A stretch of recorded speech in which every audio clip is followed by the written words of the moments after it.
Do you remember any other stories? Not necessarily ghost stories, but any other I stories could tell from you your? a true story that actually happened, and I lived through it.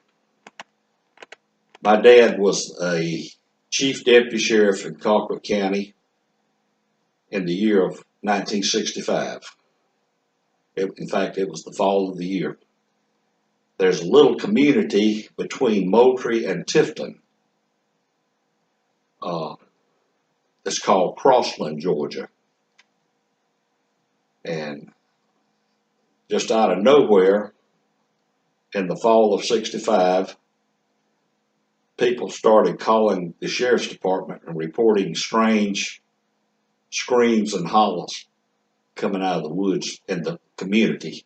Crossland is a little unincorporated community.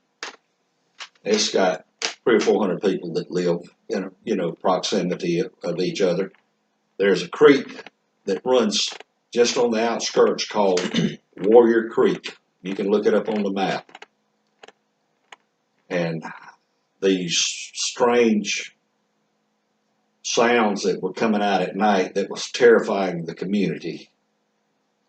It was coming from Warrior Creek, up and down the creek, not in just one place, but up and down in different places. And I know my dad, he would come home from work, and about the time he would get ready for bed, they would get a call to go to Crossland. Somebody would be terrified about the strange hollering, and I don't know how to describe it, but the sounds that it was making, it was just terrifying people. That went on for weeks. I mean, it seemed like every night somebody else would hear it. And it's all along that corridor of Warrior Creek where it was taking place. My sister-in-law, who lives in the same place right now in Crossland, she was at home by herself one night. My brother worked in Tifton, and he was working late, and she hears this, and it terrified her, the strange, I don't know how to describe it. It wasn't screams, but it was It was like a wail. it was just jar you insides. It was so loud, and it was terrifying. But she called my brother and told him that there was something out behind the house, that he needed to get home right now. Well, it's probably about a 25-minute drive from Tifton back to Crossland. And he got home. She had locked herself in the bathroom. And of course, she was terrified. She actually broke down in tears. She was so scared. Of course, my brother, he was sort of making fun of her. Well, the very next night, he was off that night. He had a little shop behind his house. He went out, and he always worked out there at night. He done taxidermy, and he was back there mounting deer. And there's a big field behind that workshop, and he was out there working, and whatever it was, he got hearing it back there in that field. And my brother's not very scary, but it scared him and run him in the house. And there was so much stuff going on out there about this that they hired a guy that had a pack of hounds, and they were going to go in there and see if they could track it down. And the Colquitt County Sheriff's Department actually paid for it, because they were about to run them to death back and forth out there because of what was going on. But anyhow, they turned the hounds loose, and it was at night, or just getting dark. They turned the dogs loose. The dogs ran down to the creek, and it wasn't long before every one of them was back to the truck, crawling under the trucks with the tails tucked between the legs. So whatever it was spooked the dogs enough that they all run back to the truck. Had a first cousin named Kenny Hamner, and his first cousin, they had parked on the dirt road. It's called Scooterville Road. You can look at it. It's on the map. It's called Scooterville Road, where the Warrior Creek crosses it. They parked, and they were going to park there. And if the dogs struck, they were going to see what the dogs run across the road. And of course, they never heard the dogs. They were just sitting there, you know.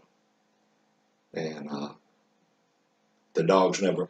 It scared, whatever was down there scared them so bad that they wouldn't run. But anyhow, Kenny and his cousin, they sat there in the pickup, had the windows down, and Kenny, it hadn't got completely dark, but it was getting dusk dark. I mean, where you could barely see. He looked through his rear view mirror, or his side mirror. He saw something big cross the road. And of course, he couldn't tell what it was. It was on two feet, two legs, and it was huge. He said it crossed the road behind him, and it literally scared him and his cousin to death. And of course, they all made a beeline back to where all the people had gathered and told them about it. And just as soon as it started, it stopped. Whatever it was moved on, or we don't know what happened, but all of it stopped, and they had no more calls out there. So it's always been a mystery to what creature was making those noises. It was like something you've never heard before. It's hard to describe. A lot of people say, well, maybe it was a panther. Now, this wasn't no panther. It had a deep, guttural, almost man-like, but it was just so amplified that it would literally, it would make the bravest man on hair stand on the back of his neck. But that actually happened. It's all documented.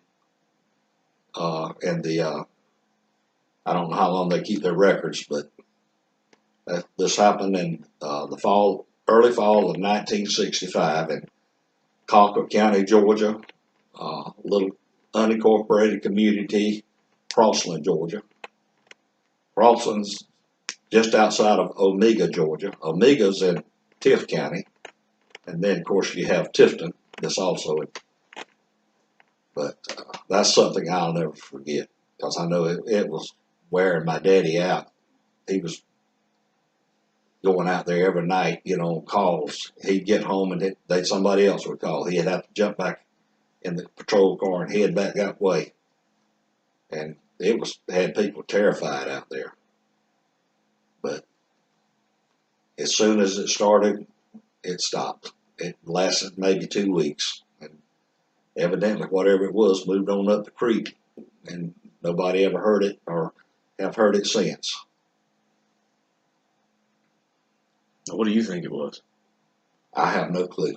I'm not. No theories? I got it sounds like what they would call Bigfoot, but I don't know. I mean, without a body or carcass, you know, Yeah. who knows?